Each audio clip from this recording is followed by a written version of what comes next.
Соочен со американската јавност која е предпазлива кон војната на Блискиот Исток, со рейтингот кој му е во опаѓање и притисокот од некои земји сојузнички да прецизира и доследно да ги изложи војните цели, американскиот председател Доналд Трамп во обраќањето до нацијата од Белата куќа рече дека Соединетите Американски држави ја уништиле морнарицата и воздухопловните сили на Иран и ги уништиле неговите балистички ракети и нуклеарната програма.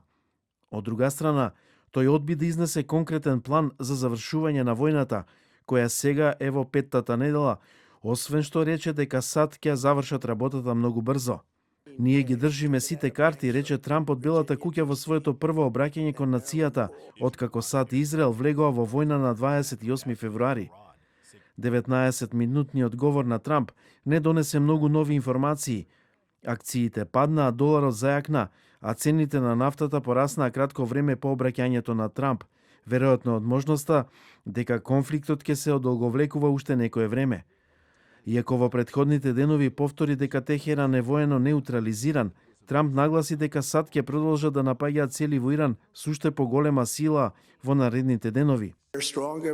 Доколку новите лидери на земјата не преговараат задоволително, САД ќе почнат да ја напаѓаат националната инфраструктура за производство на електрична енергија и нафта, ќе ги удриме многу силно во следните 2 до 3 недели. Иако американскиот председател ја призна растечката загриженост кај американците дека војната го прави бензинот недостапен, тој инсистираше дека цените наскоро ќе паднат и дека нивното зголемување е вина на Иран. Тој додаде дека земјите што го добиваат поголемиот дел од својата нафта од регионот на Персискиот залив треба да ја преземат водечката улога во отворањето на Ормудскиот теснец. Иранскиот председател пак во писмо до американскиот народ изјави дека неговата земја не негува непријателство кон обичните американци.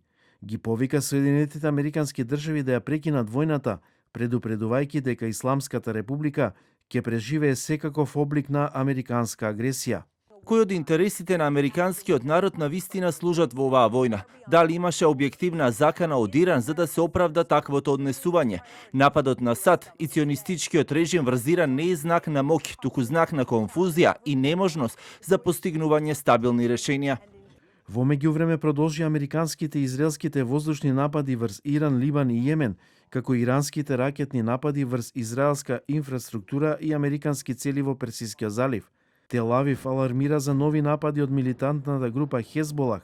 Иран вчера изврши голем ракетен напад врз Израел од почетокот на војната, непосредно пред еврејскиот празник Пасха.